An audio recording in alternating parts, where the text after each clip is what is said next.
யோவான் 14:27 வசனத்தில் இயேசு கிறிஸ்து தம்முடைய சீடர்களுக்கு ஆறுதலையும் உறுதியையும் அளிக்கும் வார்த்தைகளை பேசுகிறார்.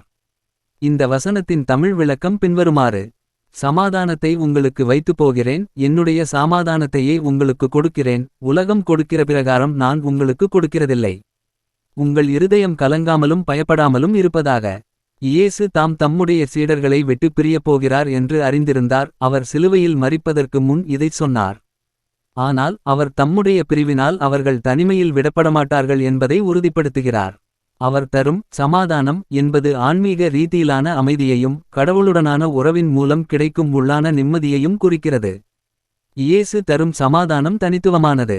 இது உலகம் தரும் தற்காலிகமான அமைதி அல்ல, மாறாக கடவுளின் இராஜ்யத்திலிருந்து வரும் நித்தியமான ஆழமான அமைதியாகும். இது பாவத்திலிருந்து மன்னிப்பு, கவலைகளிலிருந்து விடுதலை மற்றும் கடவுளின் அன்பில் உறுதியான நம்பிக்கையை அளிக்கிறது. உலகம் தரும் சமாதானம் பொருள், செல்வம், பாதுகாப்பு அல்லது வெளிப்புற சூழ்நிலைகளை அடிப்படையாக கொண்டது.